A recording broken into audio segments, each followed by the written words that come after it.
Vamos a iniciar ahora esta primera parte de la actividad que convoca el Laboratorio de Políticas Públicas y el IGEM, relacionada con la evaluación política de la gestión de Mauricio Macri y del desempeño de su fuerza política y electoral en Perú.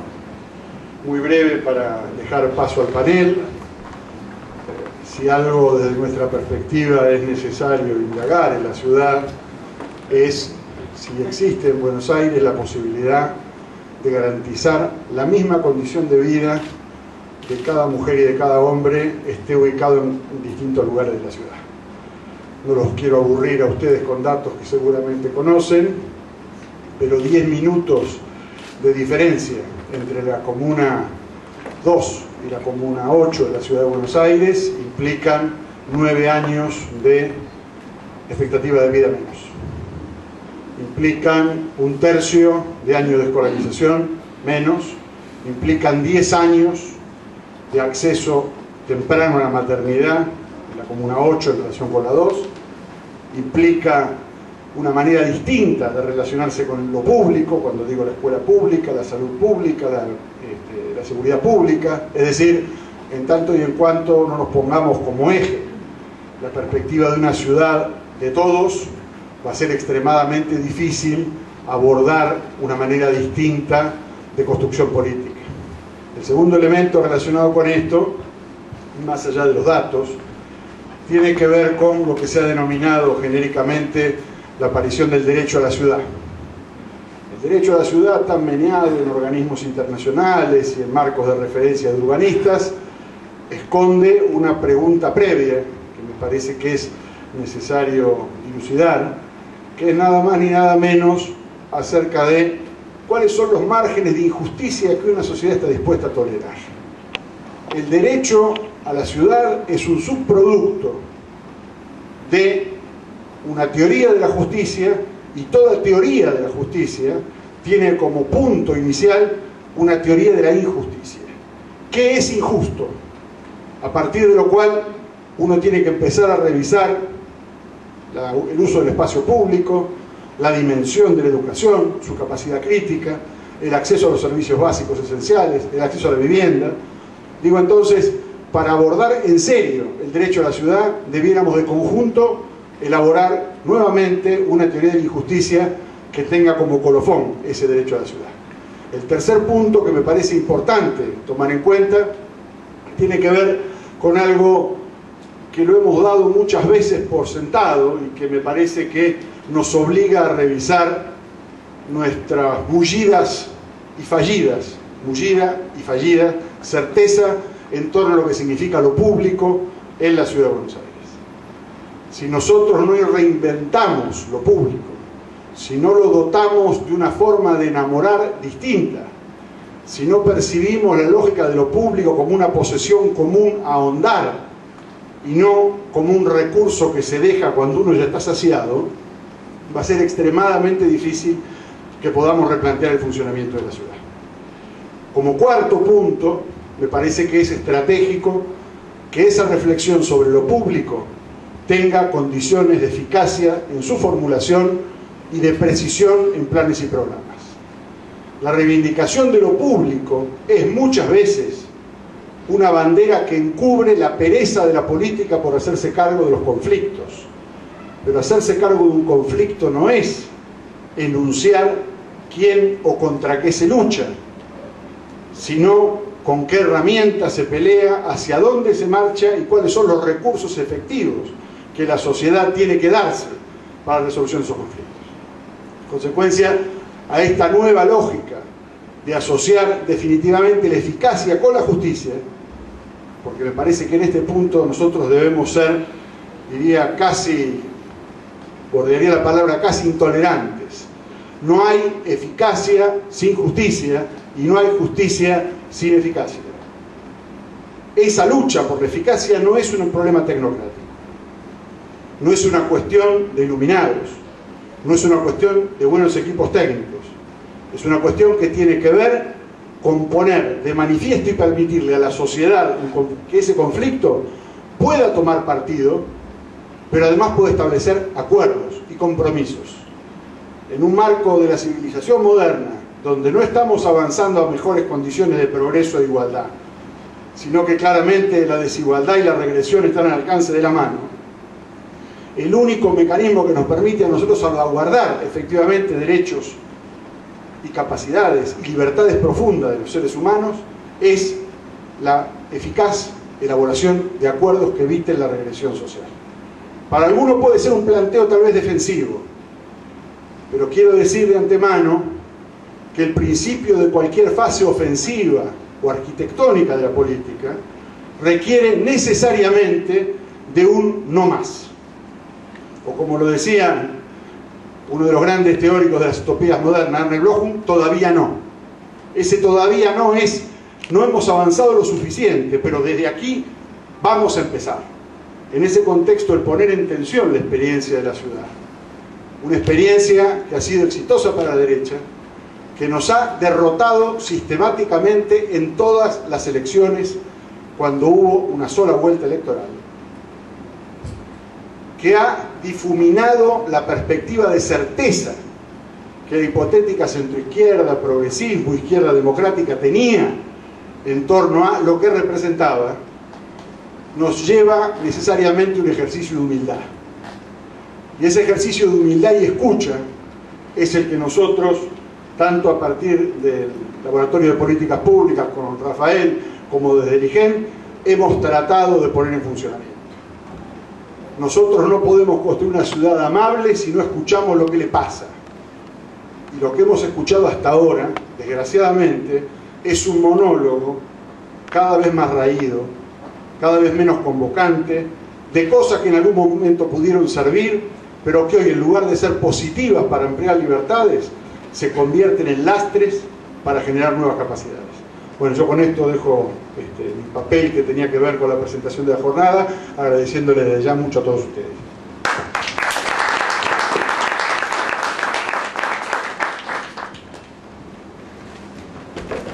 Bueno, buenas tardes. En nombre del IGEN y del Laboratorio de Políticas Públicas, muchas gracias a ustedes por estar aquí.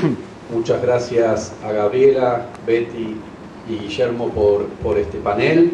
Después vendrá Inde y Beatriz en un diálogo que seguramente será muy enriquecedor sobre lo mismo. En esta oportunidad no quisimos hablar, por el poco tiempo que teníamos, de alguna política pública en particular del gobierno del PRO. Creemos también que las formulaciones críticas de estas que hablaba al final Martín abundan, y nosotros tendríamos alguna reflexión en estos 7 años del gobierno del PRO que nos pareció importante ponerlo en escena, que toda la pantalla la ocupa el debate nacional, y en ese debate nacional Macri aparece como una princesa y no se habla de su gestión. Nosotros en esta oportunidad nos interesa, más que hablar de alguna política pública en particular o de evaluar las diferentes áreas del gobierno, hacer una reflexión sobre 3 aspectos que sobrevuelan todo lo que tiene que ver la gestión de gobierno en estos 7 años. Gabriela, politóloga, doctoranda en Ciencias Sociales, estudia al PRO como fuerza política y a Mauricio Macri, y lo empezó a hacer quizá cuando muchos subestimaban al PRO y a Mauricio Macri como fuerza política o como un liderazgo político. Una de las ventajas que ha tenido Macri en todos estos años es que no llegaba a ningún lado, que de la ciudad de Buenos Aires no salía. Bueno, Gabriela nos va a contar un poco su investigación en torno a la conformación del PRO, el liderazgo de Mauricio Macri.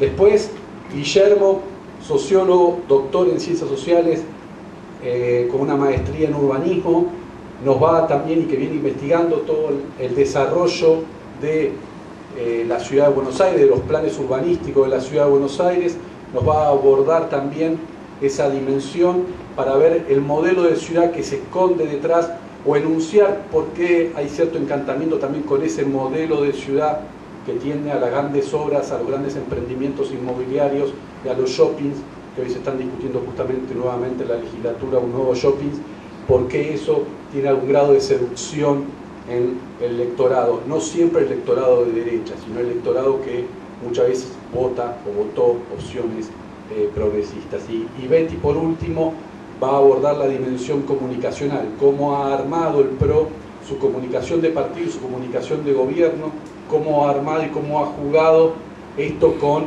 lo que, por otro lado, en espejo ha armado el kirchnerismo a nivel nacional, de fuerzas políticas y también de liderazgos de cada uno de esos espacios, cómo han jugado entre ellos, y creemos que de esta manera va a haber 15 minutos de exposición de cada uno, empezando en el orden que yo la fui describiendo, para después pasar a un intercambio, una conversación entre nosotros. No le presten las filminas, están para un poco de seguridad de expositor de ellos, pero no se preocupen si no se ven mucho, lo importante va a ser el diálogo que va a transcurrir acá. Tiene cada uno 15 minutos, después vamos a pasar a esta conversación. Rita va a estar circulando unas fichitas por si quieren hacer unas preguntas. Vamos a reservar los últimos 15 minutos para las preguntas que quieran hacer ustedes, pidiéndolo que la hagan previamente por escrito, así nos las hacen llegar y lo hacemos un poco más ágil. Así que, dicho esto, y nuevamente agradeciéndole a todos ustedes, Gabriela. Esta reunión, gracias también Beatriz y Guillermo por permitirme compartir este espacio con ustedes. Como bien dijo Rafael, mi tesis trata sobre la construcción del liderazgo político en Argentina reciente a partir del estudio del caso de Macri, ¿no? Por lo tanto, me interesaba un poco historizar esta experiencia política del PRO, dando cuenta de cómo se constituyó como partido, cuál es su composición, sus dinámicas, y dando también algunas pautas de lo que me parece que son los aspectos más importantes de la presentación pública de Macri en tanto que líder político. En cuanto a lo primero, que es esta primera filmina precisamente, el PRO tiene sus inicios, si se quiere, hacia 2001, cuando Macri decide competir en la escena política electoral, luego de haber rechazado varios ofrecimientos previos, y va a aprovechar esa coyuntura para reconvertir exitosamente capitales materiales y simbólicos que había logrado acumular en su trayectoria previa, ¿no? En el mundo empresarial, en el mundo de Boca, etc. Entonces, a fin de comenzar con este emprendimiento político, va a crear y financiar, junto con Francisco de Narváez, una fundación, que es la Fundación Creer y Crecer. O sea, lo que hoy tenemos como PRO se inició como fundación, con el formato fundación.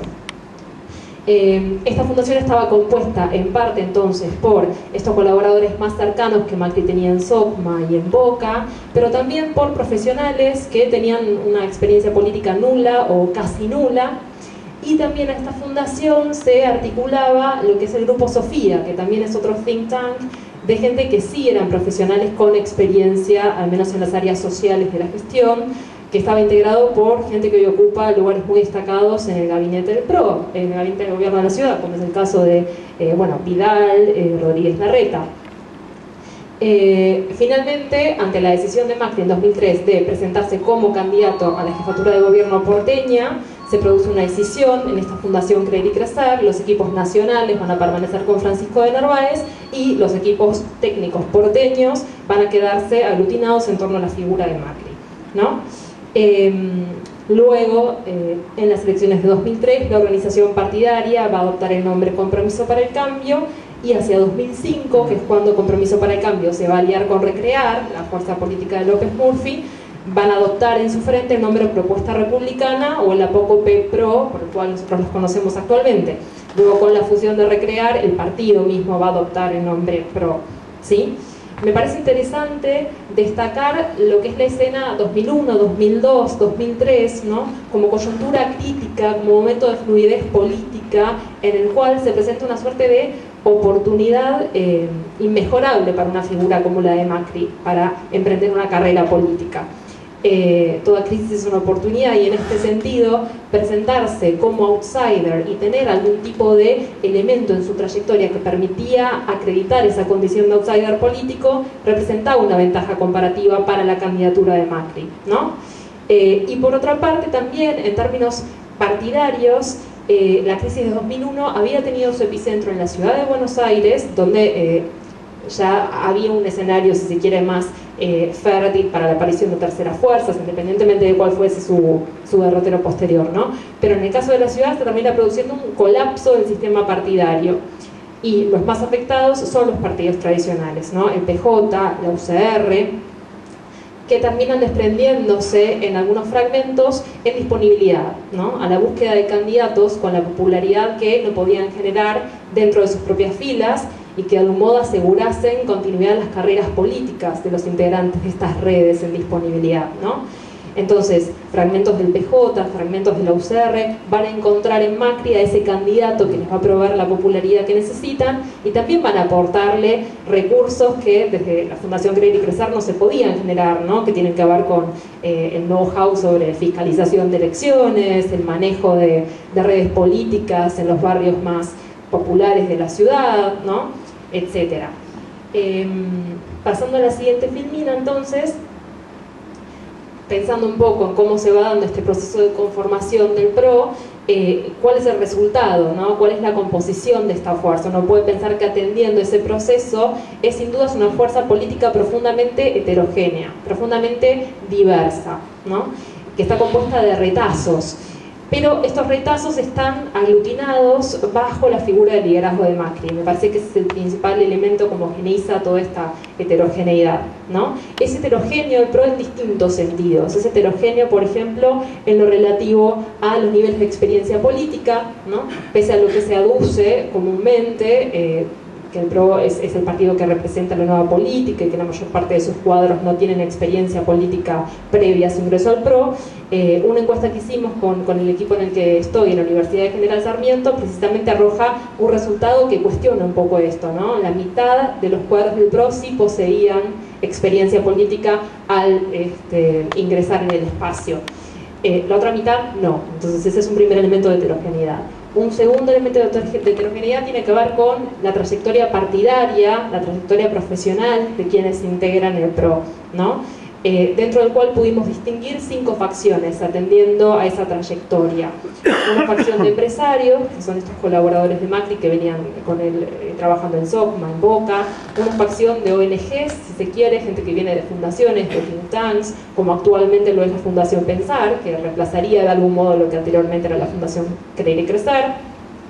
Otras facciones, una facción radical, una facción peronista, que son fragmentos entonces de la UCR y del PJ porteño, que en algunos casos siguen teniendo algún tipo de operatividad en sus partidos de origen, en algunos casos continúan manteniendo afiliaciones, sobre todo bueno, en el caso del Partido Justicialista. Y también habría una quinta facción, que es lo que dimos en denominar como facción de derecha, constituida por partidos o fragmentos de partidos más tradicionales asociados a este posicionamiento, como Partido Demócrata, fragmentos del Partido Federal, etc.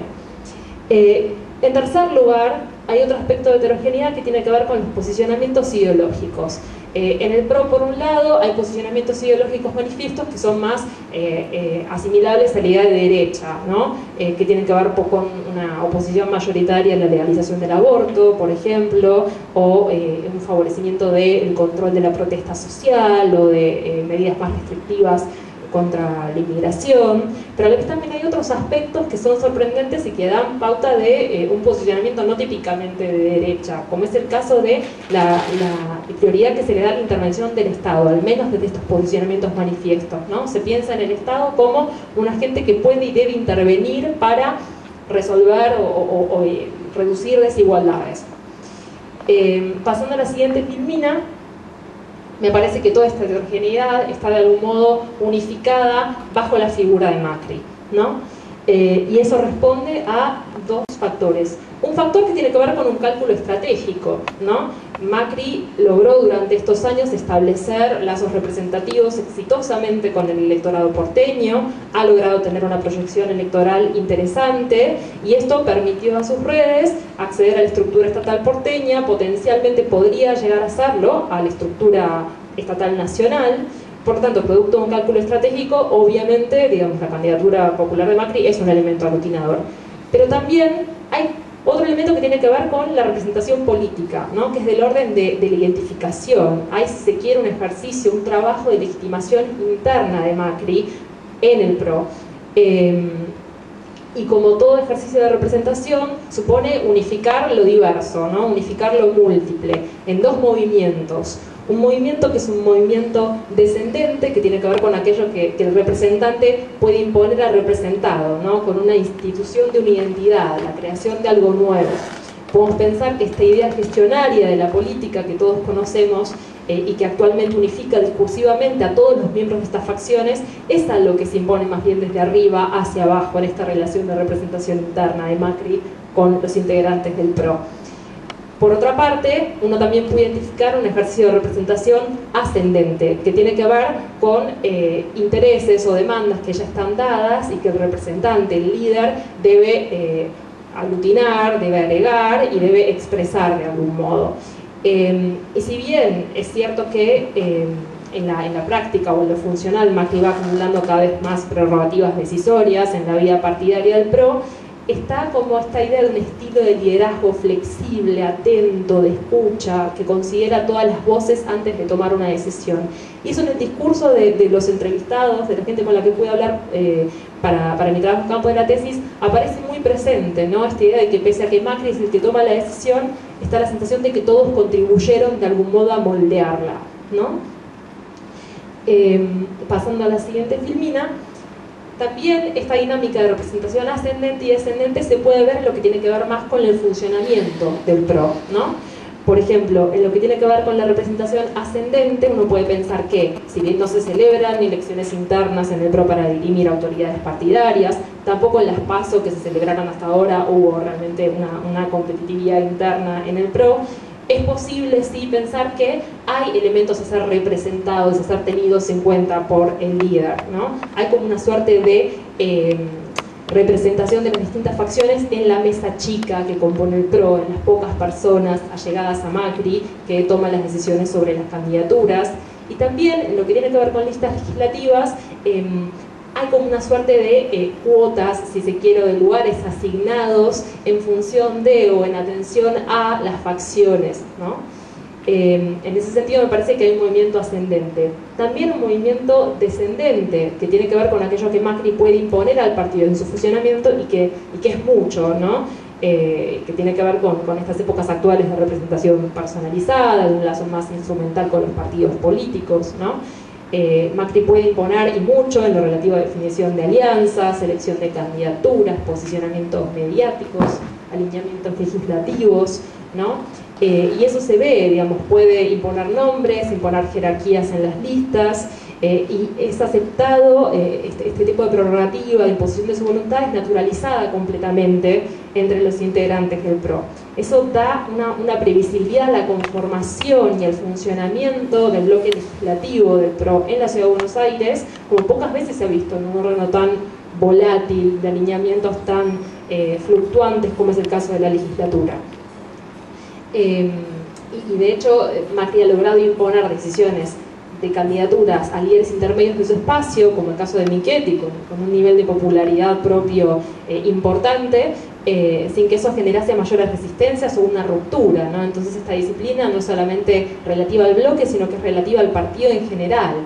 Hay prácticamente cero deserciones. Por último, entonces, me interesaba, en la siguiente filmina, gracias, destacar algunos aspectos que tienen que ver con la construcción pública, más mediática, si se quiere, de la imagen de Macri en tanto que líder político, ¿no? Algunos aspectos. Uno tiene que ver con un modelo discursivo de llegada que Macri acuña al llegar a Boca Juniors en el 95 y que de algún modo reedita en su llegada a la política, su arribo a la política en 2001, 2002, 2003, ¿no? Que tiene que ver con presentarse como un outsider de la política. y presentar esta exterioridad al campo político como un elemento legitimante central de su figura. Y a la vez esa exterioridad está articulada con una idea de una vocación de servicio pura, que su situación económica privilegiada vendría solamente a garantizar, ¿no? Está esta idea de que Macri es rico, entonces Macri no llega a la política a hacerse rico, ergo sus intenciones no serían sino honestas, ¿no? Por otra parte, esto se articula con apelaciones pospolíticas, que entienden la política en términos gestionarios, en términos consensuales, le entienden como la mera administración de las cosas, la resolución de problemas, ¿sí? De los problemas de los vecinos, que es una categoría que no constituye sujeto político, sino que más bien está en el registro de lo dado, de lo evidente, ¿no? De lo que no supone conflicto. Hay un destierro del conflicto en la retórica pro. Por lo tanto, también la temporalidad es solamente futura, digamos. La temporalidad posible es un progreso sin obstáculos hacia el futuro. El acuerdo total es posible. Y otra cosa que me llamaba la atención es que, si bien está esta concepción gestionaria de la política, esta concepción no es presentada desde la técnica fría, ¿no? Al menos en lo que tiene que ver con lo mediático, sino más bien desde un registro afectivo, desde la pasión, ¿no? La pasión por el hacer. Hay muchas referencias a estas ideas del amor, la felicidad, cumplir los sueños, etc.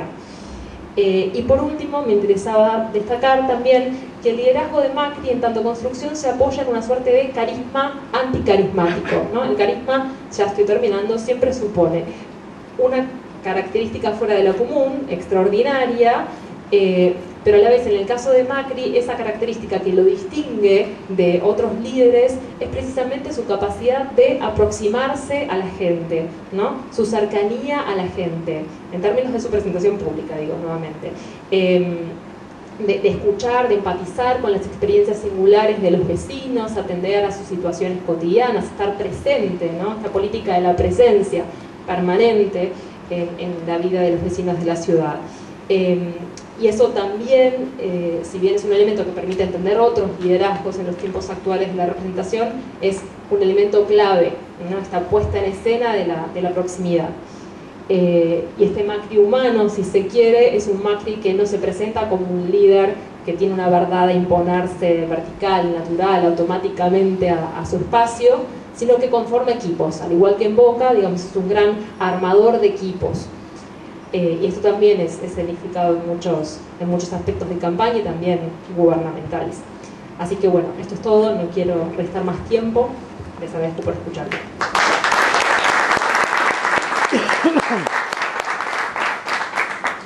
Gracias, Gabriela. Guillermo. Bueno, ¿se escucha? Sí. Primero que nada, gracias a Rafael, gracias a LPP y gracias a Ligen por la invitación. Yo soy investigador, asistente de CONICET, pero la realidad es que esta presentación no tiene estrictamente tanto que ver con mis temas de investigación como con preocupaciones, digamos, políticas y ciudadanas.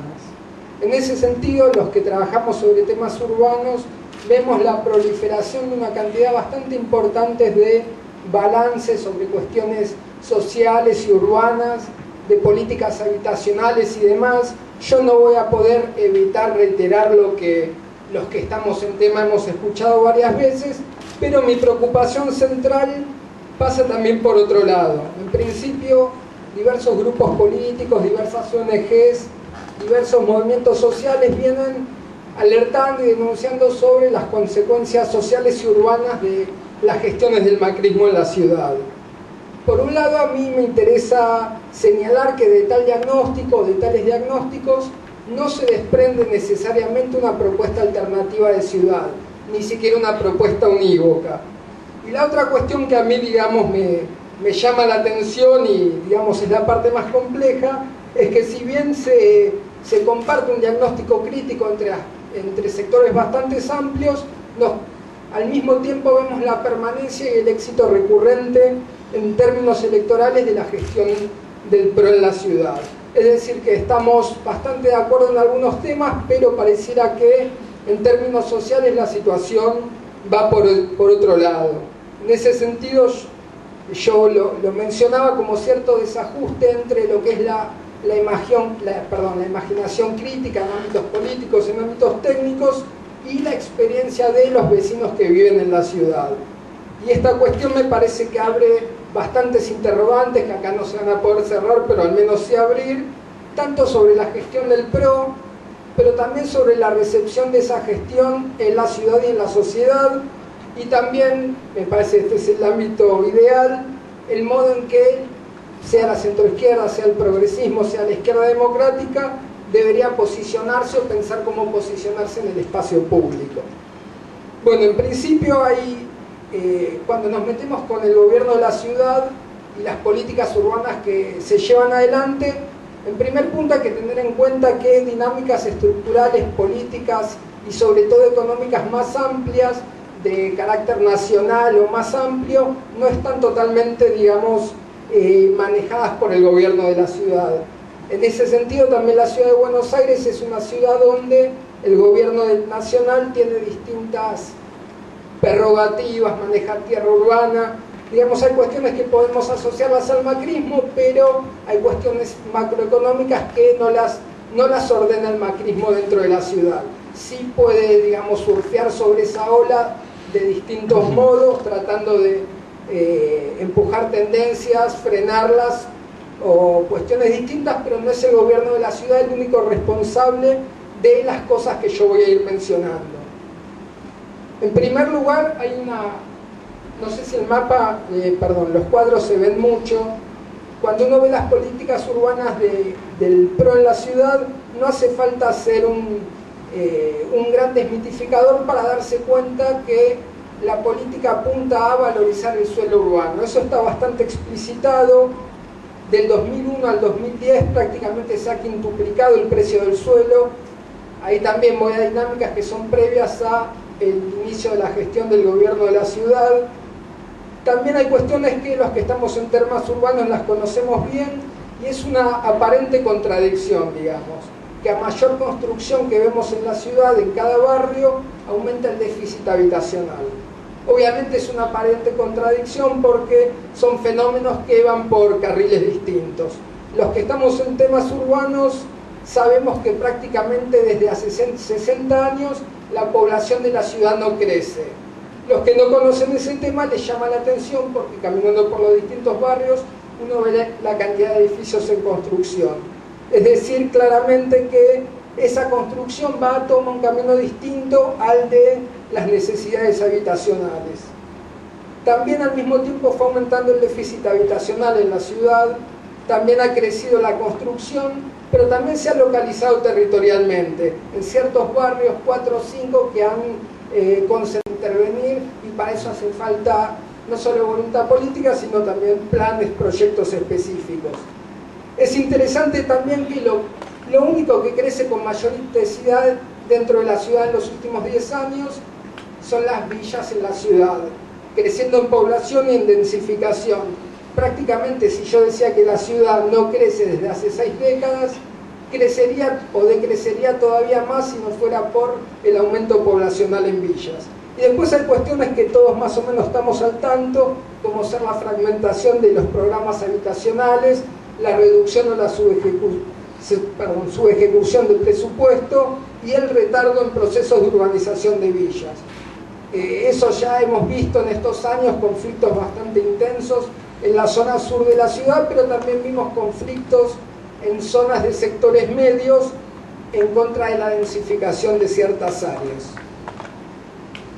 Y cada tanto van este desacople entre las necesidades urbanas y habitacionales y el mercado inmobiliario, uno podría decir que eventualmente eclosiona cada vez que hay una inundación importante. Ahí cada tanto van saltando a la luz ciertos problemas de infraestructura.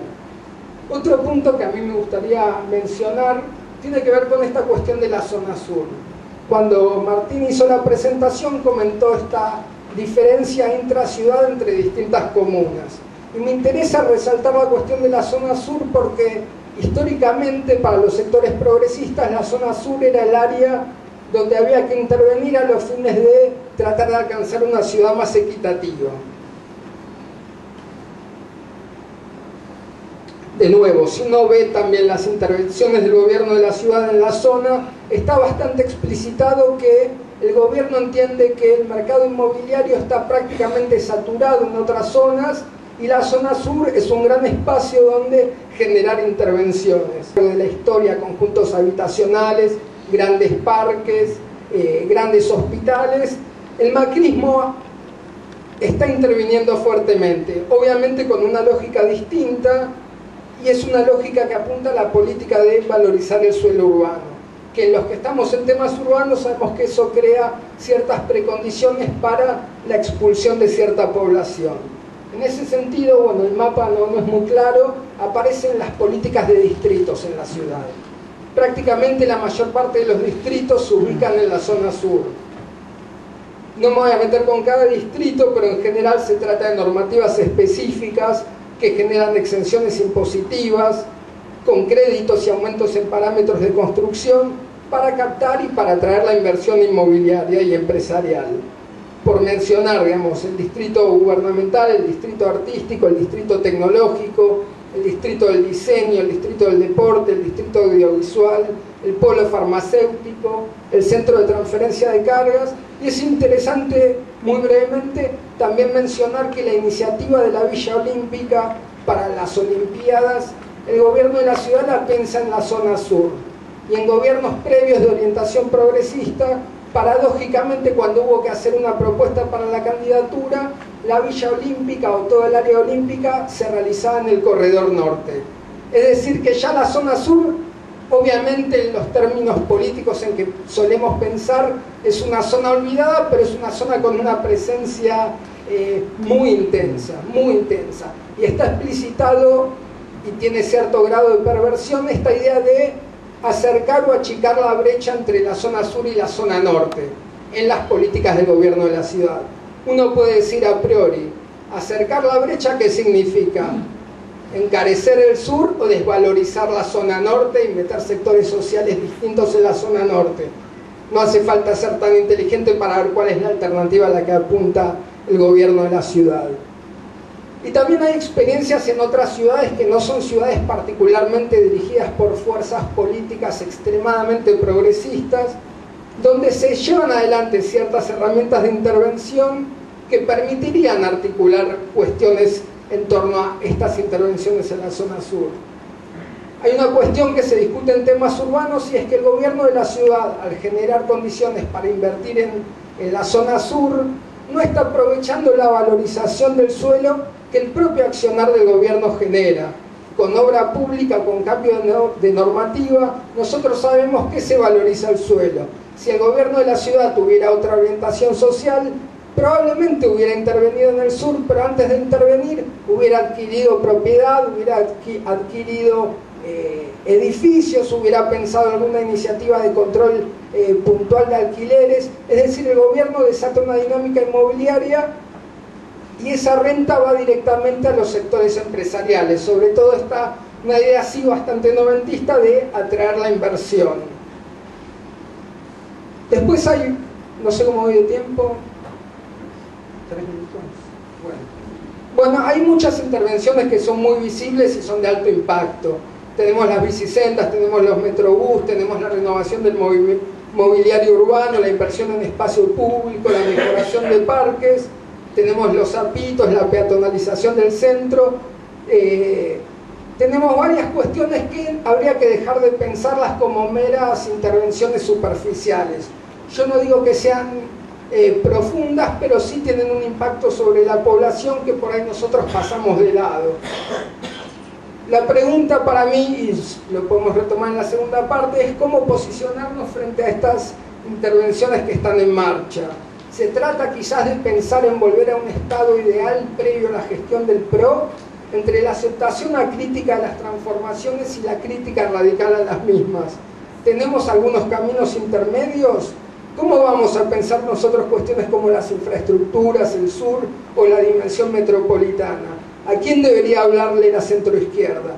¿A los habitantes de la zona sur, al eje de Rivadavia o a la zona norte? ¿O acaso a todos? En ese sentido a mí me interesaba señalar también ciertas limitaciones y de un modo también de manera autocrítica de ciertas críticas que se fueron desarrollando. Para mí hay que ver otras cuestiones y no alcanza con denuncias puntuales sobre precios, patrimonio dañado o árboles cercenados. Estoy de acuerdo que hay que seguir hablando de esas cuestiones, pero corremos un riesgo si tomamos una posición meramente oposicionista, porque en ese sentido nuestra propuesta implícita pareciera ser que sería mejor que todo siga igual para que no se generen estos cambios expulsivos en la ciudad. En ese sentido, perdón, y esto por ahí conecta con lo de Beatriz después, hay que entender que, por lo menos yo lo veo así, las obras públicas y privadas y la experiencia de la transformación de la ciudad es un elemento propio de la vida metropolitana, y uno vive en una ciudad y está dispuesto en parte a que esa ciudad cambie, no a cualquier precio ni de cualquier manera, pero me parece que no hay que idealizar un momento previo al de la llegada del macrismo a la ciudad. Las obras públicas y también las privadas, las presencias de grúas, me parece que representan en parte la renovación y el poder de cambio en contraste con un pasado más disfuncional. Y en ese sentido no es casual que Mauricio, que es Macri, como se solía decir, también es el ingeniero Macri. Si hay una profesión que uno podría decir que ejemplifica la voluntad de transformación en la ciudad, es particularmente la ingeniería. Y es más, yo diría que en términos históricos de políticas y modelos urbanos en la ciudad, esa imagen construida por el macrismo también es parte de una saga y de una tradición de grandes intendentes, algunos nefastos políticamente, pero que han transformado la ciudad a fuerza de pala y pico, digamos. Desde Cacciatore, pero yendo hacia atrás en el tiempo, a Marcelo T. de Alvear. Por último, creo que en los comienzos, y quizás esto todavía se mantenga, han proliferado una cantidad de epítetos sobre Macri bastante importantes y contundentes. Creo que eso permitió generar un nosotros frente a un otro, pero me parece que claramente con eso no alcanza, y que espacios como este pueden servir para pensar estas cuestiones con otra profundidad o en otra dirección, digamos, evitando estar tan cómodos con nosotros mismos y nuestras perspectivas críticas, y tratando de pensar cuál es la recepción de esto, de estas gestiones en la población, y repensar cómo intervenir desde estos sectores políticos en este marco. Muchas gracias.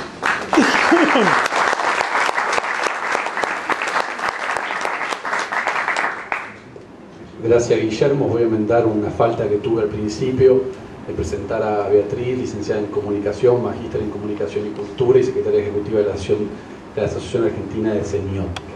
Así que, Beatriz, perdón por la falta al principio. Tu turno. Ok, bueno, gracias a todas las partes intervinientes para que me invitaron y que generaron este encuentro. Voy a empezar haciendo solamente algunas menciones muy puntuales sobre cómo funciona en general la comunicación de gobierno, para poder entender entonces las lógicas de la evaluación. La idea de que siempre la acción de gobierno, digamos, articula una dimensión política, una dimensión técnica y una dimensión comunicacional. Hace tiempo que los gobiernos lo entendieron. La comunicación no es ornamento, la comunicación no es un plus que viene después de algo, sino que forma parte, digamos, de la propia acción planificadora. Y en ese sentido, no solamente desde la acción de gobierno, sino que también debemos entender la comunicación como una condición que modela la mirada de los vecinos sobre, y de los habitantes de la ciudad sobre la propia acción de gobierno. Por otra parte, tenemos que entender la comunicación de gobierno siempre en tres dimensiones interlocutivas. Digamos, toda comunicación de gobierno tiene siempre una función administrativa, que es la de informar. Estamos haciendo, y digamos, algo en concreto, ¿no? Forma parte, digamos, además de del diario hacer, ¿no? Desde cuando vence un impuesto, a convocar para una actividad, etc.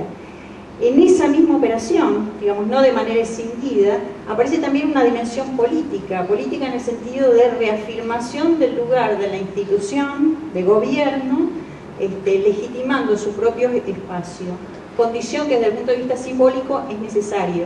Digamos que las lógicas de vinculación entre la población, la sociedad y el gobierno no se construye solamente desde la funcionalidad, sino que también tiene que aparecer allí algún tipo de dimensión vincular. En ese sentido, entonces, la comunicación también asume un rasgo fuertemente político de reafirmación del lugar de la institución. Y después también hay una lógica publicitaria en el sentido genérico, en el sentido de que siempre hay juegos de lenguaje presentes en la comunicación. En ese sentido, ¿no? Digamos, formas donde se busca perfeccionar los modos de interpelación, donde se busca perfeccionar las lógicas de estética, ¿no es cierto?, y de convocatoria, de interés, del llamar la atención, dado que en definitiva siempre una comunicación es una puja por otras comunicaciones que en ese espacio finito, digamos, están dando batalla por llamar la atención. Entonces, en algún sentido, vamos a poder evaluar toda comunicación de gobierno en las relaciones de figura-fondo que se generen entre estas tres dimensiones. En ese sentido, digamos, podemos ya empezar a esbozar algunas hipótesis sobre el gobierno de Macri. Por otra parte, toda comunicación de gobierno, y en este sentido vamos a atender la comunicación de gobierno como una dimensión de la comunicación política, siempre se dirige de manera simultánea, más allá, digamos, del esfuerzo intencional, al menos a tres posiciones de destinatario: al pro-destinatario, digamos, que es aquel adherente de base, a un contradestinatario, que es aquel, digamos, que podemos colocar en el lugar del opositor, y sobre todo se dirige a un paradestinatario, que es aquel al que se busca convencer y que tiene que ver con el indeciso, el apolítico, el despolitizado, el desinformado. En ese sentido, digamos, este tipo de comunicación puede reforzar las creencias del convencido macrista, ¿no es cierto?, aquel que va a votar a Macri aunque se le inunde su barrio.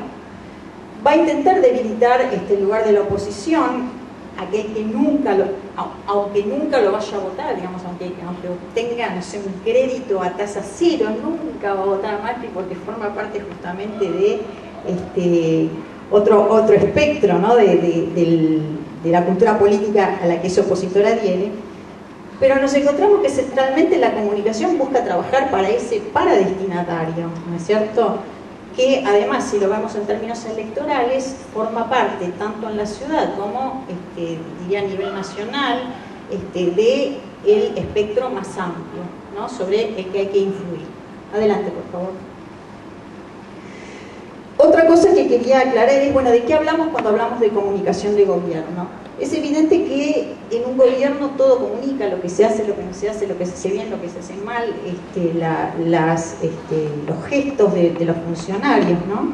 En este sentido, nuestro eje tiene que ver más que nada con lo que llamamos la publicidad de gobierno, en el sentido que es la publicidad controlada, o sea, allí es donde podemos reconocer propiamente el programa comunicacional que el gobierno define realizar. Por supuesto que, insisto, todo comunica, y por otra parte no podemos decir que una nota en un diario, en un programa de televisión, etcétera, etcétera, no estén construyendo comunicación. El tema es que allí aparece mediada, ¿no es cierto?, por el estilo periodístico, el estilo de los diarios, etcétera. Entonces nuestra mirada es más que nada sobre la publicidad de gobierno, aunque por supuesto tenemos en cuenta todo el resto, digamos, de prácticas, ¿no?, que rodean y que también conforman, en definitiva, los efectos generales de la comunicación de gobierno. Adelante, por favor. Bien. Finalmente, entonces, dado este pequeño contexto sobre la comunicación de gobierno, debemos decir que consideramos que la comunicación de gobierno de Macri es una comunicación eficaz. Y para definir, digamos, esa eficacia la pensamos más que nada en términos de consistencia.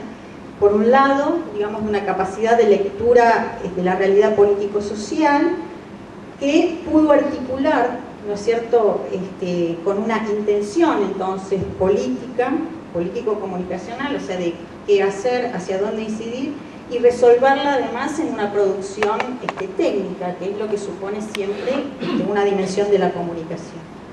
Ahora bien, esa eficacia comunicacional del gobierno de Macri no está despegada de las otras dimensiones, ¿no es cierto?, de la político-técnica. Es decir, evidentemente este gobierno comunica en un sistema donde aparece un efecto de gobernabilidad, una idea de que el gobierno, digamos, controla, que la ciudad funciona.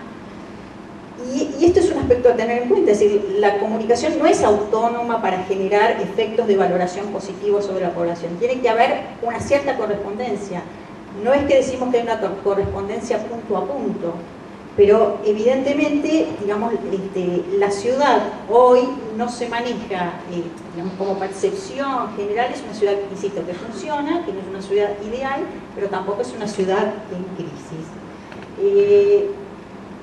Eso, digamos, esta imagen que solamente es a tono ilustrativo, pero digo, la posibilidad del gobierno de constituirse como lo que damos en llamar un efecto de gobernabilidad, o sea, de un manejo real y efectivo sobre las políticas y las acciones de la ciudad, las debemos pensar justamente como un efecto de sentido que se articula con el momento previo, y es el vacío, ¿no es cierto?, el vacío simbólico que generó el fracaso de la alianza tanto a nivel nacional como a nivel de la ciudad. En ese sentido, digamos, debemos pensar que, insisto, la comunicación nunca puede compensar la falta o generar la ilusión por aquello que no se hizo. Es más, la comunicación en escenarios críticos puede generar, digamos, efectos muy contraproducentes, ¿no es cierto?, en el sentido de reforzar justamente aquellos aspectos o ser paradójica, ¿no?, respecto de aquello que pretende enfatizar y en realidad es lo degradado. Decía entonces que el doble fracaso de la alianza, podríamos decir la promesa incumplida de la autonomía, generaron como una especie de campo arrasado en términos de expectativas y de evaluación de la política. Es decir, bueno, no voy a avanzar en esto que todos conocemos.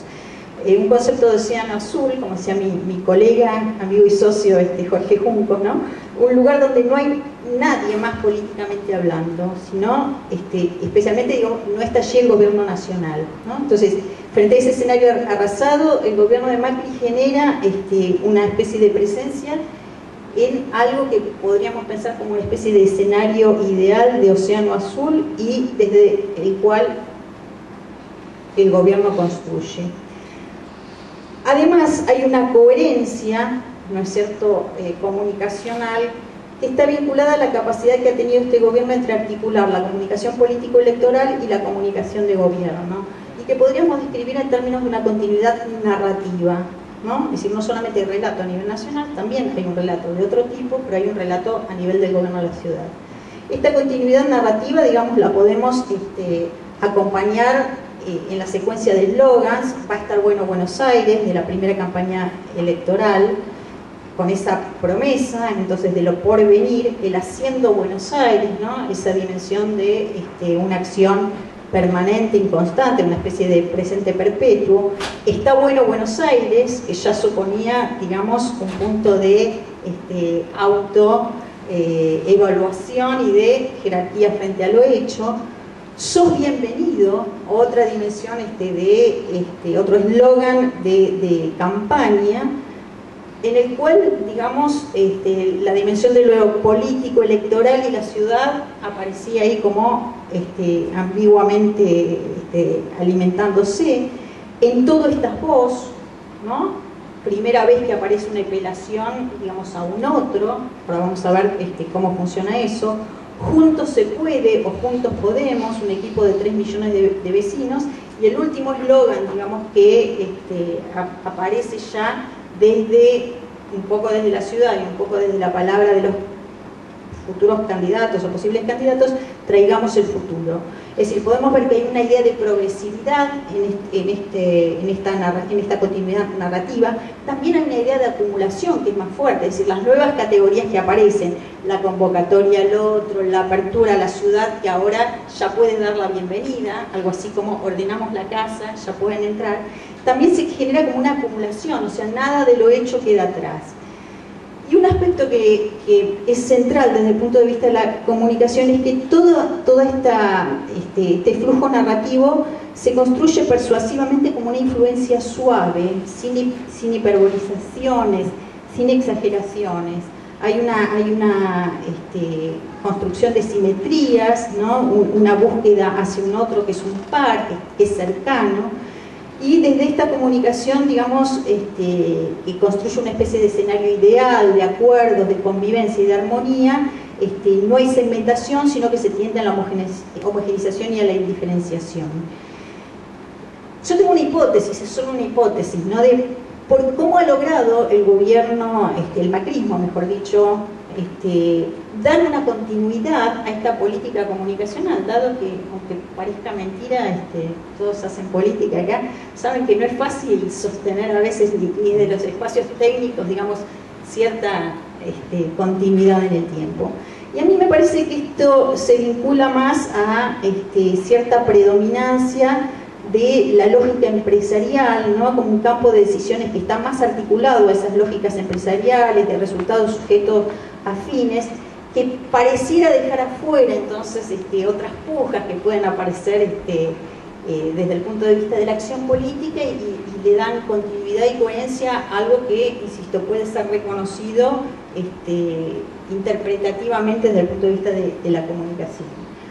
Esa coherencia entonces que está entre la comunicación electoral y la comunicación de gobierno también es una coherencia interna, porque históricamente la comunicación del gobierno de la ciudad tuvo obviamente el gobierno en tanto tal, a veces desde la figura del jefe de gobierno o no lo voy a historiar ahora, pero digamos, tuvo al gobierno de la ciudad como institución centralizando, ¿no es cierto?, el lugar de enunciación. Desde allí, digamos, se interpelaba al conjunto de los públicos. Pero siempre había por lo menos 3 espacios que tenían autonomía comunicacional. Uno era el Banco Ciudad, otro era el área de cultura, que podía tener otras estéticas, otras formas discursivas, y el otro era el área de rentas, que por, digamos, podríamos decir exigencias prácticas, ¿no?, siempre aparecía comunicando también, podríamos ir en ritmos y características particulares. Una cosa que logró este gobierno es homogeneizar esos 3 espacios, pero sin disolverlos. De hecho, digamos, solamente por mencionar algo, digamos, cambios en el Banco Ciudad, con posicionamiento de banco competitivo, relacionamiento con el público, cambios en los procesos de atención al cliente, protagonismo de su director, Federico Sturzenegger, digamos, que se convierte además en un cuadro político que empieza a discutir, digamos, la economía, que me parece que es un rasgo también que ha generado como novedad del PRO, digamos, poder instalar una serie de figuras políticas que no hace tanto pudieron empezar a dialogar con otras voces técnicas, políticas, etc. Pensemos algunas cuestiones. Propuesta republicana, la POCO PP-PRO, apelación positiva, construida visualmente a partir de un signo botón de play, o sea, perteneciente a otro campo de significación, una operación de juego sobre el lenguaje de gran economía y eficacia comunicacional. Digamos, ahí podemos ver como el germen ya de un tipo de comunicación más moderna, más ágil, más juvenil. El amarillo, primario, cálido, psicológico, advertencia. ¿Qué es eso? Digamos, el color primario, cálido, psicológico, pero también es peligro, señalización, forma parte de la representación de los partidos liberales y que articula rápido con el Haciendo Buenos Aires, con la H, lo ingenieril, la dimensión municipal de la acción de gobierno sobre el espacio urbano. Y en el 2011 aparecen nuevos colores que complementan el amarillo, dando proyección de nuevos atributos asociados a la diversidad. El Mauricio y Gabriela, la cuestión de la desaparición o el debilitamiento de las mediaciones de los partidos políticos y las instituciones en general. Esa estrategia humaniza y los torna más sujetos para ser amados o odiados que mandatarios para ser interpelados desde demandas más racionales y sistemáticas. Una cosa que a mí me parece muy fuerte, los funcionarios del PRO suelen dar su teléfono celular, su número de teléfono celular frente a algún tipo de conflicto, más allá de que todos entendemos que no es su teléfono, pero quiero decir, están como en el límite, ¿no es cierto?, de la cercanía y el relacionamiento, o sea, son sujetos, ¿no?, mandatarios, formas de acercamiento. Como síntesis, ¿cuál es la escena comunicacional? ¿Cuál es el vínculo que se construye? Un verosímil asociado a una ciudad ideal, integrada y sin conflictos. Convoca a un sujeto vecino y habitante de la ciudad, tramado en las lógicas de una ciudad de servicios, donde la comodidad, la rapidez, la eficacia funcionan como valor central. Pero también convoca una especie de sujeto de la época, en la dimensión de la búsqueda del borramiento, podríamos decir, del malestar de la cultura, ¿no? Una especie de ciudad de la buena onda, de la distracción, de la satisfacción directa. Construye en ese sentido un colectivo de identificación universal, sin interpelaciones particularizantes ni segmentadoras, en la que la mayoría se puede reconocer, o sea, en todo estás vos, todos, ¿no? Y a la vez no le demandan nada al sujeto, no se lo interpela en tanto, digamos, ciudadano activo. Es en ese sentido una comunicación absolutamente blanda y horizontal. ¿Cómo es concebido el espacio urbano en esa comunicación? Como un cuerpo al que es necesario y posible intervenir. En esa exigencia de una serie y de un mejoramiento permanente, la obra o la acción sobre el espacio urbano mismo se propone como espectáculo. Y aunque aparece la dimensión del habitar y del circular, es sobre todo una ciudad para contemplar. Las figuras del jefe de gobierno y de los ministros se construyen siempre por detrás. No es un gobierno, es un equipo, no es el jefe de gobierno, es el líder de un grupo. Los roles, las responsabilidades aparecen siempre preservando la figura del jefe de gobierno. Desde el punto de vista de la comunicación publicitaria, yo hablo de una enunciación borrada, de una voz omnisciente, ¿no? En todo esta voz. ¿Quién lo formula? Hay una disolución o debilitamiento de las categorías políticas y de todo el campo semántico asociado. Y finalmente, la idea de que la fortaleza de la comunicación del PRO se asocia a su carácter complementario respecto de la comunicación del gobierno nacional. Podríamos oponer, de forma tal vez un poco dura, pero creo que representativa, la idea de una épica desde el punto de vista del gobierno nacional versus una performance del gobierno de la ciudad. La apelación a una retórica nacionalizante y latinoamericanista versus una retórica universalista y desideologizada. Una comunicación pasional en el gobierno nacional versus una emocional en el gobierno de la ciudad. La construcción de un adversario y en el límite de un enemigo en el gobierno nacional versus un democratismo higiénico, después si quieren lo desarrollo. Una causa en el gobierno nacional versus resultados. Una hiperbolización, o sea, un exceso siempre puesto en la comunicación del gobierno nacional versus una racionalidad del plan de comunicación. Proyecto versus acciones, relato moderno versus relato posmoderno, pero que no saca los pies del plato. O sea, es un relato posmoderno pero encarnado. Es inteligente, es pragmático. Y una cosa se me ocurrió antes de venir a casa. Si el gobierno nacional instala la idea de la política del conflicto, la comunicación desde la buena onda, comillas, tiende a temperar el discurso del miedo que, digamos, sostienen los medios de comunicación. Es decir, se produce allí una tensión entre la propia, podríamos decir, posición, ¿no es cierto?, de gran parte del gobierno macrista y de sectores que lo avalan, y su comunicación que se torna aún eficaz, programática, diría, para ponerse por encima de estas lógicas que instalan los medios. Y finalmente, el gobierno nacional como constatativo y vinculado a una relación entre pasado y presente, y un gobierno de la ciudad más descriptivo y en una construcción temporal que va del presente al futuro. Nada más, gracias.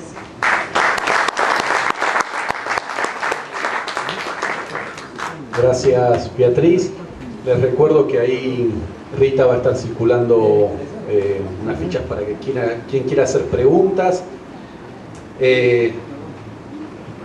Yo voy a empezar. Acá los tres marcaron gestiones progresistas anteriores, le puso el nombre y apellido de Alianza, aunque jugaban dentro de la idea de la Alianza, estaban inscritas ahí.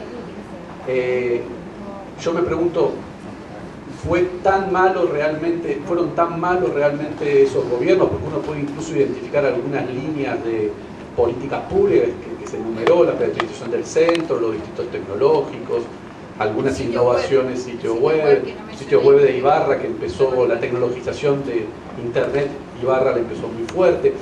¿Fueron tan malos esos gobiernos o también hay una dosis de cambio de demanda de la ciudadanía, esto que la educación pública, la salud pública ya nos interpelan, que el progresismo debe buscar como otros imaginarios, otros elementos simbólicos que nos representen?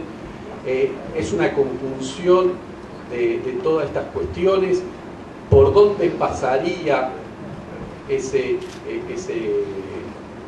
imaginario, los puntos de ese imaginario construir de una idea de ciudad es mucho más justa que esta que nos está dejando Macri, más allá de la apariencia de sus acciones y de sus políticas públicas y su política comunicacional? No sé quién quisiera empezar. Me da la sensación de que en nuestra evolución de los gobiernos anteriores, digamos, o en la evaluación pública que se hace de los gobiernos anteriores, digamos, está muy permeada por esta división que exitosamente logró instalar el macrismo en su llegada al gobierno de la ciudad en 2007, entre un contradestinatario caracterizado por los ineficientes, ¿sí?, los corruptos, los ñoquis, etc., en relación con esta pretendida eficiencia que trae el gobierno de la ciudad, ¿no?, que se propone hacer Buenos Aires. Hacer Buenos Aires no solamente tiene que ver con una percepción gestionaria de la política, sino también con una idea de que Buenos Aires estaba deshecha, ¿no? También esta percepción de que hacer siempre es hacer más que el gobierno anterior, digamos. Hay también una instalación muy fuerte en la esfera pública de esta idea de que durante el gobierno de Macri, durante los cortos años de gobierno de Macri, se hizo más que tantos años de gobiernos anteriores, en los cuales se engloba también el Ibarra. Y también me da la sensación, y esto es una reflexión personal, digamos, no tiene tanto que ver necesariamente con un resultado de una investigación más sistemática, que la tragedia de Cromañón supuso como también un fuerte impacto en el espacio público en relación a cómo se evalúa el gobierno de Ibarra, más allá de lo que fueron sus políticas efectivas, digamos. Ahí se desancla, si se quiere, el significante progresismo de la posibilidad de buen gobierno, ¿no? Y eso posibilita, si se quiere, la implosión de ese significante hacia 2007, ¿no? No sé qué opinan nosotros.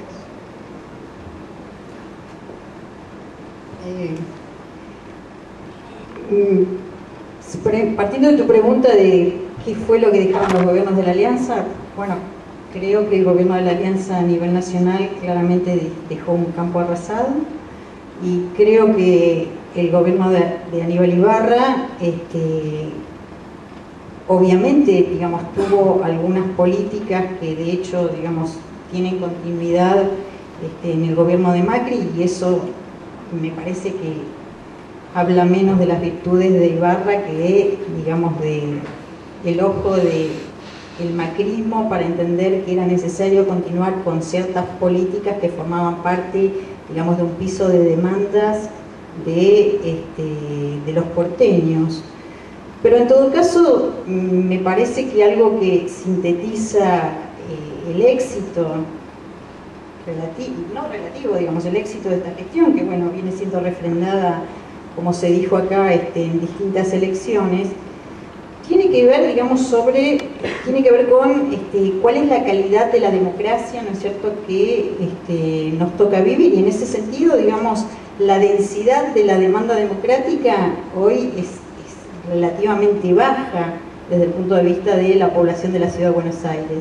En ese sentido, mi idea es que Macri actúa sobre una especie de tabla rasa, y que en la medida en que no se empiece a construir un discurso alternativo, y cuando mencionaron acá, digamos, se empiece efectivamente a pensar un modelo de ciudad que probablemente en primera instancia ni siquiera va a dialogar, digamos, con las políticas del macrismo, ¿no? Sino que probablemente haga falta pensar algo sumamente novedoso, creativo, fuerte, ¿no? Real, no estoy hablando de una invención. Hasta que no se pueda lograr eso, me parece que el macrismo, el gobierno de Macri, tiene todas las herramientas para seguir gobernando por mucho tiempo, porque sencillamente responde a el tipo de demanda que hoy tiene la mayoría de la población. Es eficaz en eso, la ciudad funciona. Ustedes piensen que con el macrismo tuvimos el aumento de impuestos, yo creo que debe haber sido el más alto de toda la historia argentina, no sé si hubo, ¿no? Digo, salvo por los efectos devaluatorios. Y sin embargo, el aumento pasó, digamos, sin gran polémica, ¿no? Sin gran protesta. Entonces, me parece que mientras no se modifique, digamos, como la mentalidad de los seguidores, van a seguir dirigiendo la ciudad. Yo por ahí en una línea similar, más que preguntar si fueron tan malas las gestiones anteriores, me preguntaría si es que esta actual, más allá de las diferencias ideológicas, porque es considerada tan buena por gran parte de la población. En ese sentido, yo no es que tenga respuestas, pero detecto en cierto oposicionismo recurrente bastante problemas. No tengo muchos ejemplos por mencionar, pero cuando apareció la cuestión de las bicisendas, si bien vienen de gestiones previas, hubo candidatos o políticos opositores de distintos sectores que saltaron a criticar duramente las bicisendas. También es una ciudad bastante paradojal, donde la derecha aumenta impuestos y la izquierda se opone. Digamos, hay muchos problemas que me parece que hay que ir detectándolos para no hacer este mismo encuentro en 4 años y hablar de la comezón del año 11 o del 15, digamos, y así sucesivamente. Me parece que hay que tratar en lo posible de sacarnos las anteojeras y ver qué es lo que está pasando.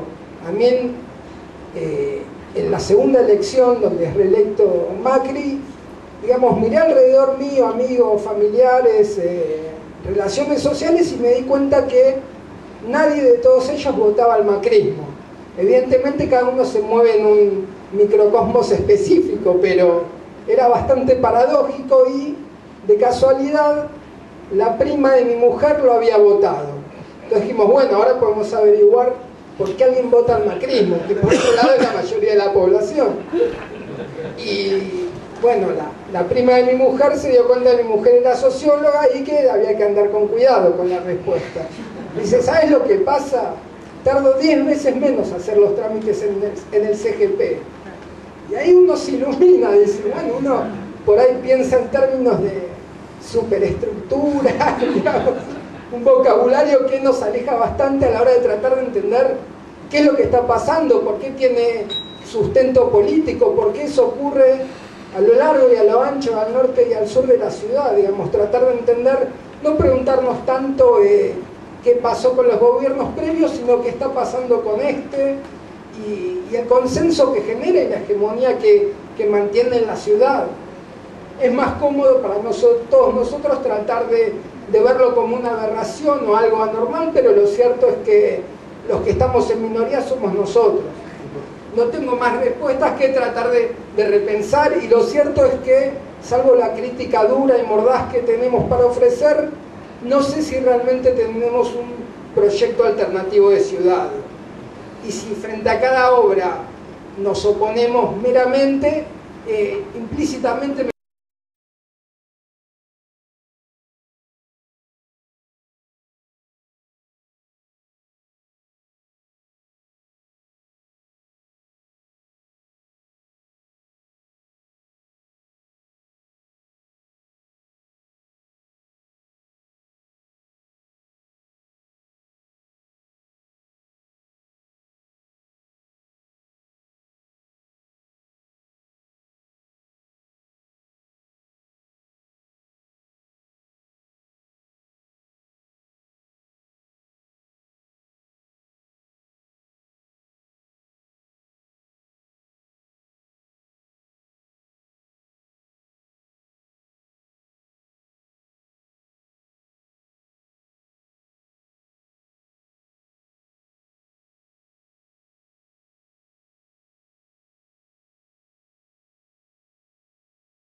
y estas para Betty especialmente, algunos lineamientos, si podés tirarte, entonces no se ponen en aprieto, de cuál sería la comunicación que desde la oposición habría que formular para contrarrestar esta comunicación gobierno-partido-pro. Bueno, sobre la primera parte es indudable que la cantidad de comunicación que se genera desde el gobierno de Macri genera un impacto, digamos, y funciona como una especie de, podríamos decir, réplica que va instalando, ¿no es cierto?, este imaginario. Pero también es cierto que lo que nos debemos preguntar es por qué no genera el mismo rechazo que, por ejemplo, genera, digamos, cuando se menciona la publicidad de Fútbol para Todos del Gobierno Nacional, ¿no? Y me parece que además de cuestiones políticas más concretas, de adhesiones o no, tiene que ver con esto que mencionaba del estilo de la comunicación macrista, del gobierno del PRO, que es justamente un estilo de comunicación muy aceitada, de una persuasión suave, que en ese sentido se impone, como yo digo, sin violencia discursiva, ¿no? Y que se va, digamos, como derramando como una especie de aceite. Y en ese sentido diría que ese estilo discursivo compensa, ¿no es cierto?, la cantidad, ¿no? La cantidad.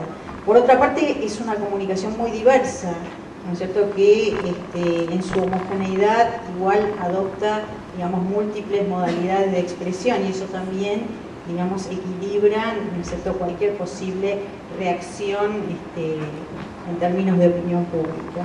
Respecto de la complicidad o el silenciamiento del periodismo, sí, obviamente, digamos, juega a favor del macrismo, pero de todas maneras yo tiendo a pensar, digamos, los debates sociales en términos más generales, y digo que al periodismo le pasa lo mismo que le pasa a la opinión pública, es decir, si no aparecen formas de cuestionar al gobierno es porque tampoco aparecen, digamos, formas más coherentes y más sólidas, ¿no?, desde la sociedad en general, digo, desde los sectores políticos, las instituciones. Así que en ese sentido el periodismo no lo pienso necesariamente como una vanguardia, lo pienso como un segmento más de la sociedad que empezará a cuestionar al macrismo cuando se lo empiece a cuestionar o cuando se lo empiece a observar desde otros lugares.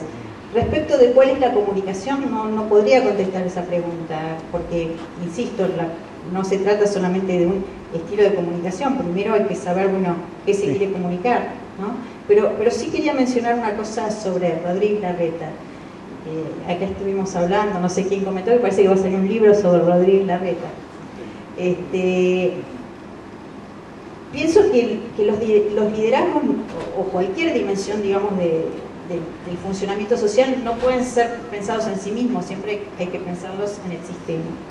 Entonces, Rodríguez Larreta, digamos, obviamente lo tenemos que ver, bueno, en el entramado de la construcción, de la política, de los espacios, de la derecha, bla, bla, bla, etc.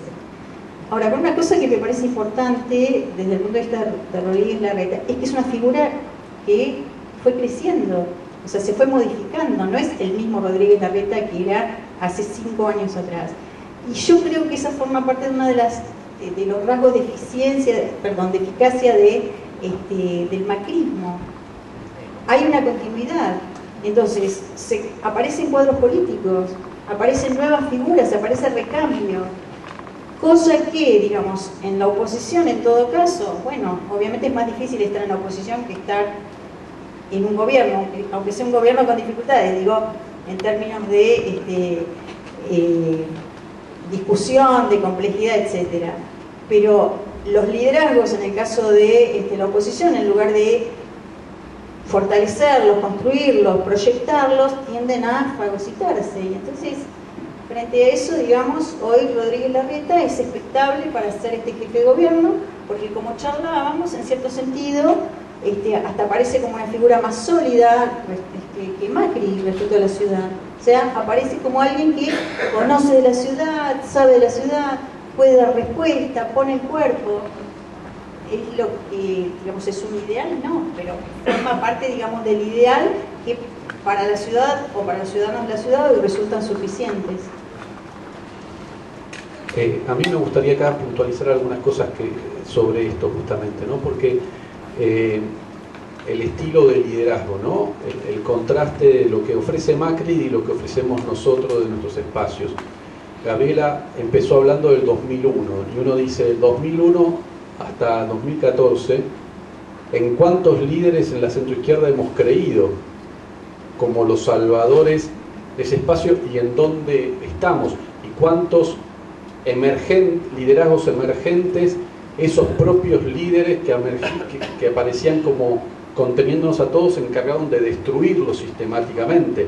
Y si en ese contraste también nos explica cómo estamos unos y cómo están otros, ¿no? Y eso también como quizás nosotros,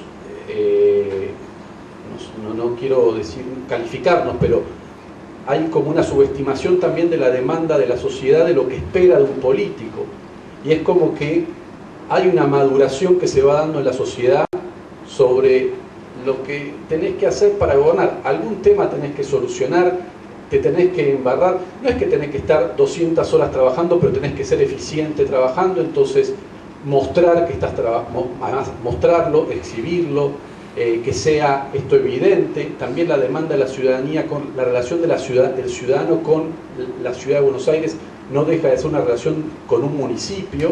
Entonces la demanda, soluciones que le pide es la de un municipio, no la de una gobernación. Esto lo decía Scioli cuando decía lo de los puertos, y sin embargo no es una evaluación que ni siquiera se le hace a Scioli, pero tampoco, mucho menos se le va a hacer a Macri. Entonces, ¿cuáles son las condiciones, que en realidad el piso de condiciones que debe reunir cualquiera, aún un liderazgo carismático, para merecer el voto de la ciudadanía para gobernar cualquier cosa, así sea una comuna, ¿no? No alcanza evidentemente el liderazgo carismático, sino alcanza de verte como que podés hacerte cargo de este problema. Y me parece que ahí también hay en cómo construye su liderazgo, cómo construye sus correlaciones, su dinámica interna, su heterogeneidad política, que no pareciera ser mucho más heterogénea que la que convive y la que logra armar y nuclear el PRO, en esto que decía, y que nosotros todos los años o cada 2 años estamos rearmándolo. Entonces, la verdad que así todos nos sigan votando, creo que es un milagro anterior al Papa, ¿no? Ahora, acá hay algunas preguntas, porque nos va quedando poco tiempo. Vos, Guillermo, hablabas de la política en el sur de la ciudad, del gobierno de la ciudad, que estaba claramente orientada a revalorizar el suelo urbano. Y esto lo dijo Macri en su asunción y puso los valores ahora. Y evidentemente la brecha se habría achicado. Ahora, yo me pregunto, yo soy un habitante de la zona sur, veo inversión pública, veo que si mi casa se revaloriza, pago más ABL, claramente. Ahora, ¿no es eso una manera? ¿Qué otra alternativa hay? Porque decirlo, bueno, no le cobrás plusvalía porque en realidad no le dejás el 10% de la inversión para inversión social, es como una cuenta que no se ve.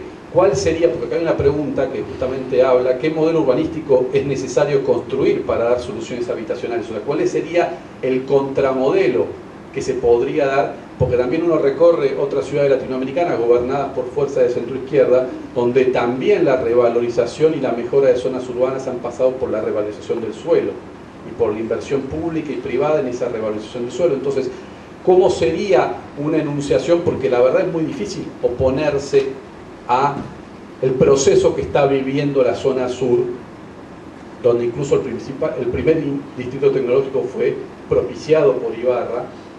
Entonces, ¿cómo sería? Porque la verdad, el norte ya lo tiene y pareciera ser que esta idea de, hay alguna gestión en esto que vos decías de oposición, de oponernos a que el edificio del Banco Ciudad, al cual nos oponíamos que se construyera, ahora se lo cedan al jefe de gobierno, porque tiene que ser del Banco Ciudad, que no queríamos que construyera el edificio en la ciudad, en el sur de la ciudad.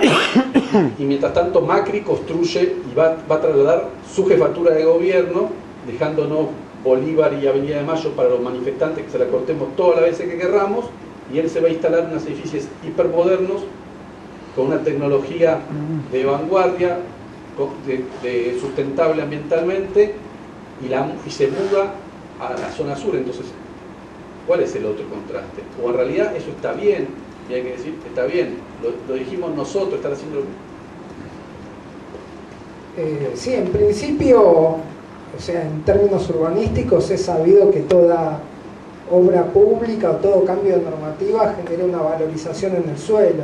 Esa valorización no se produce gracias al trabajo de inversores privados, sino a partir del propio accionar del Estado. El Estado ahí está generando una renta que, sin grandes... sin pretender que sea un gobierno, digamos, excesivamente de izquierda, en otras ciudades se aplican cargas tributarias, se generan instrumentos que ayudan a que parte de eso se recupere, sea en términos de suelo, sea en términos de dinero, sea en términos de metros cuadrados. Uno ve series, por ejemplo, en ciudades del primer mundo, y uno ve que hablan de control de alquiler, rent control, y acá pareciera, digamos, no sé, la Sierra Maestra prácticamente.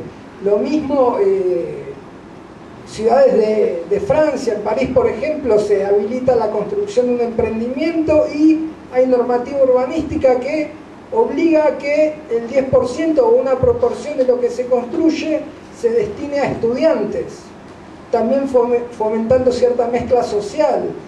Ahí es donde yo vuelvo al temor previo de ese oposicionismo y que sea sinónimo de inacción. Pues nosotros, digamos, el riesgo es ese, que la búsqueda igualitarista sea percibida como sinónimo de inacción. Si nosotros decimos no al distrito tecnológico y el gobierno lleva adelante el distrito tecnológico, en el medio nos perdimos la posibilidad de ver cómo eso se lleva adelante, pero con alguna normativa o algún alcance más social. Obviamente este no va a ser el gobierno que lo lleve adelante porque explicita que esa es su política. Digamos, ahí obviamente la zona sur puede haberse acercado a la zona norte en términos de valor del suelo, pero es como pensar que en una familia de 5 integrantes fallece el abuelo enfermo y mejora el promedio de la familia. Digamos, si hay un recambio de población en la zona sur, evidentemente también va a haber lentamente un sector social un poco distinto y el promedio va a dar. Ahí también hay que discutir cómo se construyen indicadores sobre eso y cuál es la política de fondo. Y sobre todo, si bien me parece que un tema importante también es pensar en los liderazgos previos que mencionabas vos, o en los liderazgos emergentes de figuras de centro izquierda, si es que había o no, yo no lo sé, un proyecto de ciudad alternativa, o a lo sumo es mantener la dinámica y generar algunos elementos de recuperación de plusvalía, fomentar la valorización, pero tomar un porcentaje en suelo, tomar un porcentaje en metros cuadrados, en dinero, y reinvertirlo o no en otra zona. Son debates que hay otras ciudades del país que sí están un poco más avanzadas en esos términos, pero para la crítica tan radical también terminan siendo, digamos, intentos tibios y reformistas, pero el problema es cuando ni siquiera eso está en agenda o podemos avanzar ni siquiera en eso.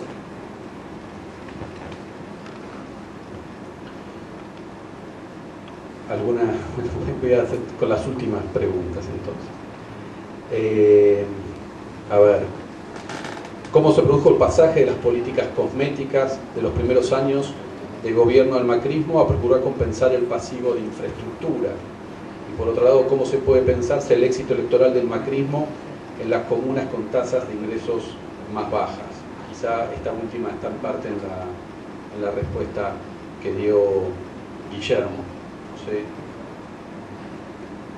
si vos...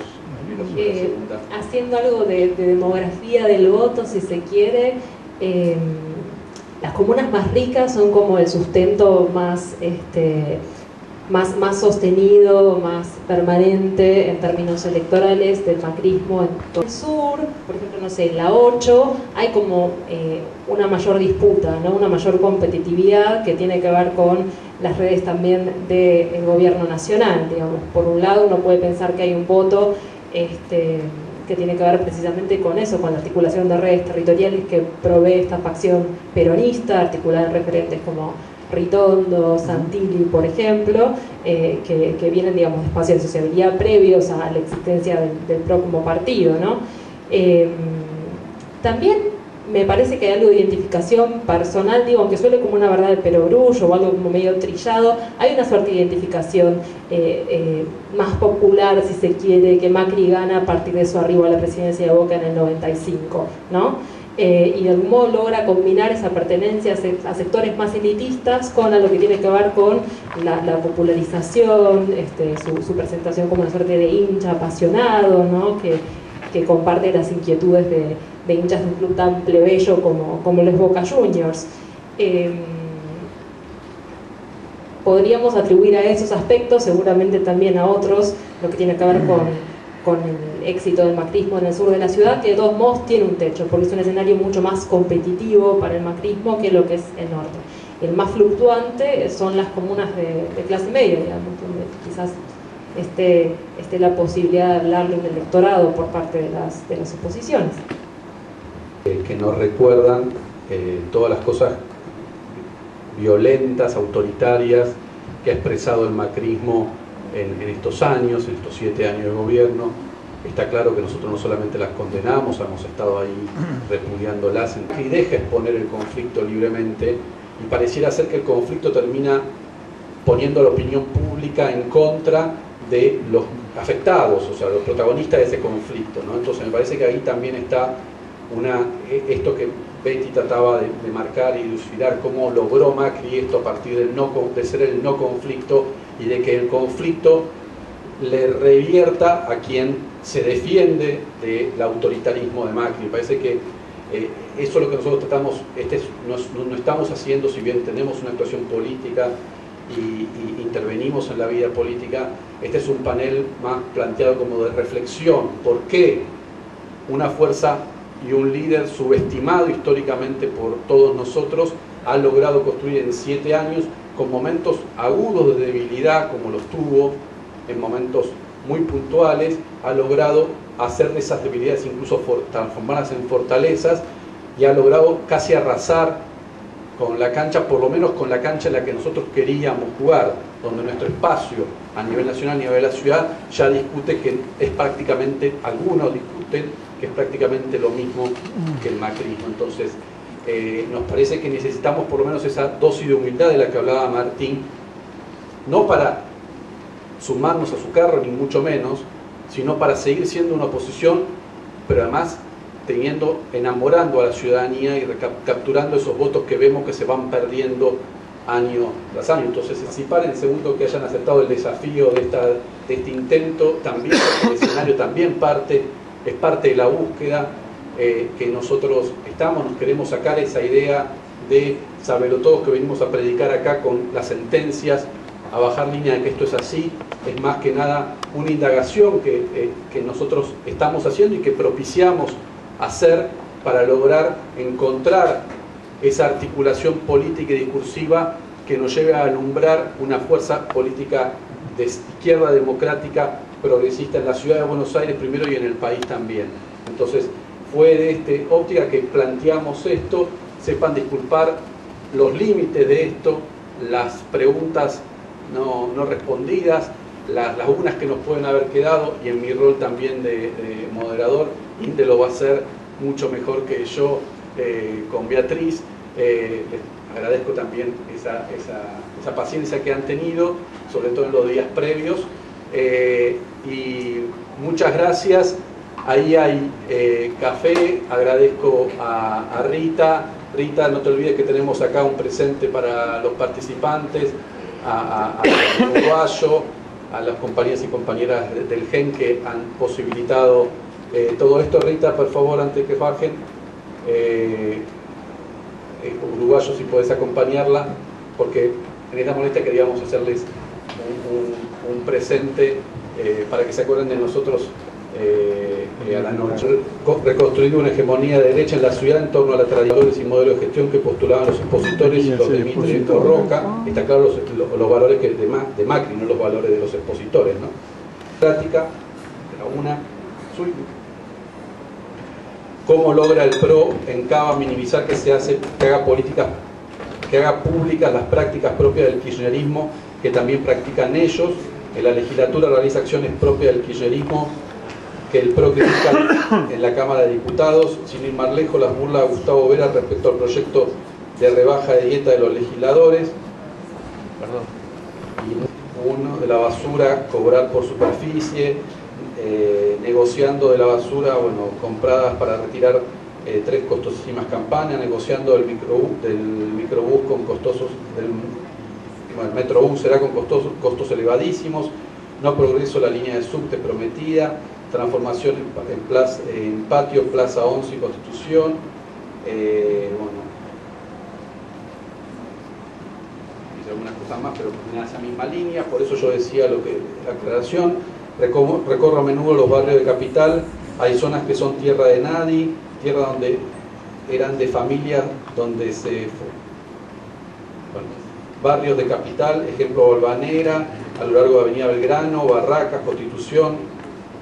¿Qué sucede? No son parte de este gobierno, se han convertido en suburbio porque las comunas hace muchos años, gracias, bueno, perdón, pero no termino de entender el final, como la huerta orgánica, bueno, que al parecer se olvidan de lo que hizo el PRO, asesino violento de Lucet, mojando y paliando viejitos en condición de calle, golpeando a artesanos por negarse a pagar las coimas que pagan los manteros, dejando llenar la ciudad de prostíbulos y bares donde funcionan las mafias de la trata, recibiendo plata para la campaña del PRO, de Martis en Cancún, la foto de Martis de Cancún, el que fue a agradecer con su esposa Aguada, cerrando con violencia centros culturales, como la huerta orgánica de Caballito, persiguiendo con violencia extrema a los profesores y alumnos del centro La Sala y a golpe la metropolitana a los chicos artistas y profesores de la Sala Alberdi y del Centro Cultural San Martín.